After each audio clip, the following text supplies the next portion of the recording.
তারিখে ওই ফ্যাসিবাদী সরকারের প্রধান শুধু পদত্যাগ করে নাই, দেশ ছাড়ি পালাই যেতে হয়েছে। আমি জেলখানায় ছিলাম, জেলে থেকে আমি সব শুনছি, সব দেখছি প্রথম দিকে। আপনারা সব আমার চেয়ে বেশি দেখছেন যারা জেলে ছিলেন না। এখন এই দেশে এর পরবর্তীতে একটা ইন্টেরিয়র গভর্নমেন্ট আসবে বলেই নির্ধারিত হয়েছে, এবং ওই ইন্টেরিয়র গভর্নমেন্ট পর্যন্ত দেশে কিন্তু বাস্তবিক পক্ষে কোনো সরকার ছিল না। সরকার যে আইন শৃঙ্খলা বলেন, প্রশাসনিক কর্মকাণ্ড বলেন, একটি স্বাভাবিক পরিস্থিতি ছিল না। একটা অস্বাভাবিক পরিস্থিতি মধ্যে দিয়ে আমাদেরকে পার হইতে হয়েছে। আমি জেলখানা থেকে আমার ভাই হ্যাপি চৌধুরী, অ্যাডভোকেট হাসিবুর রহমান, এই দুজনকে টেলিফোন করে বলছি, দ্রুত আমাদের নেতা কর্মীদেরকে নির্দেশ দাও, প্রয়োজনে মাইকিং করো, আইন শৃঙ্খলার উন্নতি ঘটাইতে হবে। এবং আপনারা সে অনুযায়ী প্রত্যেকে পাড়া মহল্লায় ছুটে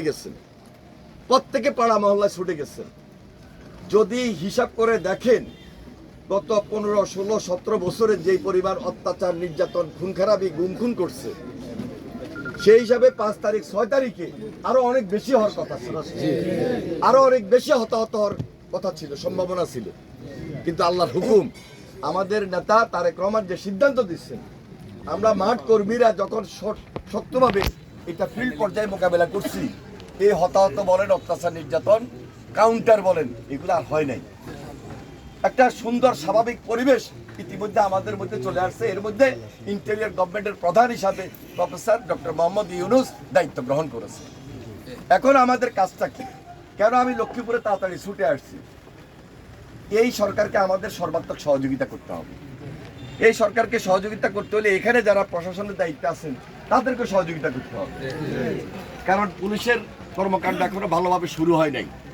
কারণ পুলিশ তারা সেই সময়ে অনেকেই সেই সরকারের নির্দেশে কিছু কাজ করছে যেটা জনগণের পক্ষে যায় নাই। এই জন্য ক্ষতির শিকারও হয়েছে, কিন্তু প্রশাসনটা ভেঙে পড়ছে। কিন্তু প্রশাসন যদি ভেঙে থাকে তাহলে জনগণের জানমালের নিরাপত্তা দিবে কে? এই পুলিশকেই দিতে হবে।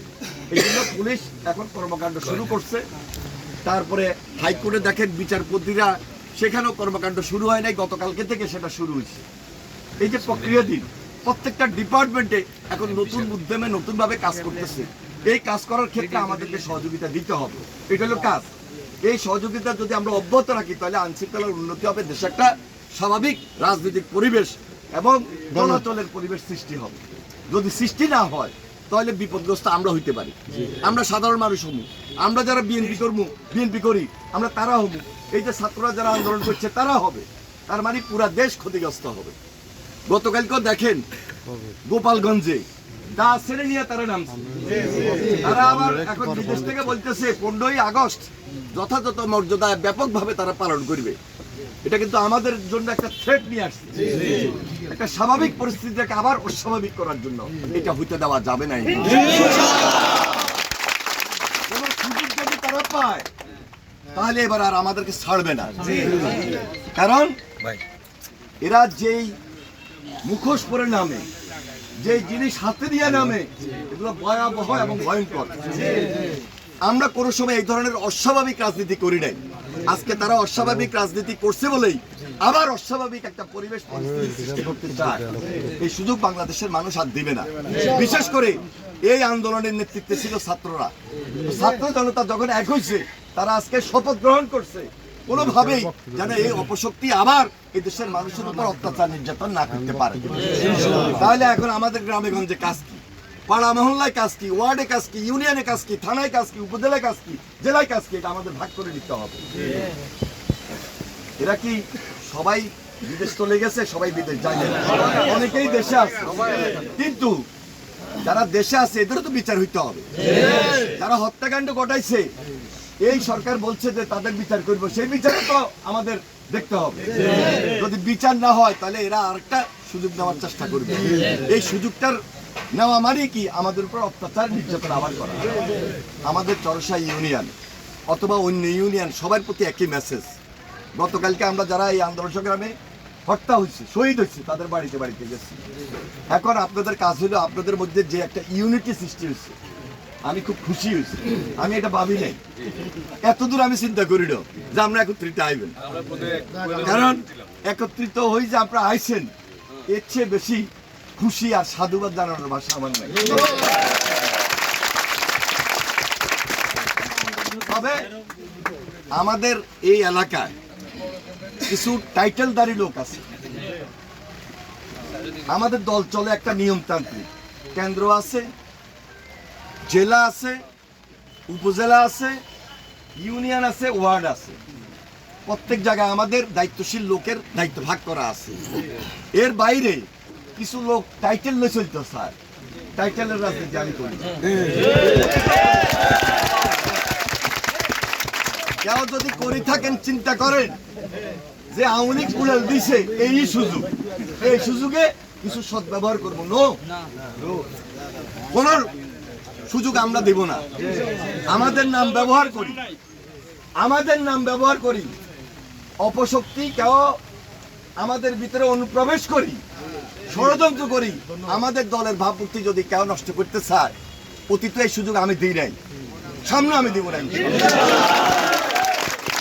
আমি লোহা লক্করের রাজনীতি করি না, করাই না, কোন লোহা লক্কর লাগে না, পরিষ্কার কথা। যারা লোহা লক্কর লই এই ছাত্র জনতার উপর অত্যাচার নির্যাতন করছে, আমরা ক্ষতিগ্রস্ত হচ্ছি। হেরাও পালাইতে পারে নাই, হেরাও লক্ষ্মীপুর থেকে পালাইতে পারে নাই। হ্যাঁ, যারা এই রাজনীতি অপরাজনীতিকে প্রশ্রয় দিছে তারা আজকে উড়াল দিছে, তাহলে কেউ শিক্ষা দিছে, আজকে তারা শিক্ষা দিছে। কিন্তু আমাদেরও শিক্ষণীয় আছে রাজনৈতিক দল হিসাবে। আমরা এখন সাধারণভাবে চলতে পারি, মামলা মোকদ্দমা যারা আছে সেটা আমরা কেমনি ফ্রি হবো, সেখান থেকে বাঁচতে হবে, এতটুকু তো চাওয়া পাওয়া। এটা স্বাভাবিক জীবন, এর চেয়ে বেশি দরকার নাই। হ্যাঁ, এর চেয়ে বেশি দরকার নাই। নিজের কাজ নিজে করবো। সারা বাংলাদেশ যদি শান্তিতে থাকে তবে রুটি রোজগারের একটা ব্যবস্থা থাকে। সারা বাংলাদেশ যদি শান্তি না থাকে তাহলে 2-4 জন অত্যাচার নির্যাতন করি, তারা হয়তো টাকা পয়সা বানাইব, কিন্তু পুরা জাতি, পুরা এলাকার মানুষ আমরা ডিপ্রাইভ হব। ওই জীবন যাপনে আমরা যাবো না। ওই কষ্টকর জীবন, ওই অত্যাচারিত জীবন, ওই নির্যাতিত জীবন আমরা চাই না। আমরা একটা হাসি মুখে থাকতাম চাই। পালাই গেছে, আমাদের সবার মুখে একটা হাসি আইছে, এই হাসিটাকে ধরে রাখা হলো আমাদের রাজনীতি। এই জন্য তারেক রহমান বলছেন, খালেদা জিয়াও কি বলছেন, পুরা লাইন বাই লাইন সব শুনবেন, পড়বেন, তারপরে এলাকায় কথা বলবেন। আপনারা যে একটা ঐক্য নিয়ে আজকে আসছেন, সবাই মিলি প্রত্যেকটা ওয়ার্ডে যদি বসেন, প্রত্যেকটা ওয়ার্ডে যদি বসেন, ইনশাল্লাহ কোনো অপশক্তি আমাদের ভিতরে অনুপ্রবেশ করতে পারবে না।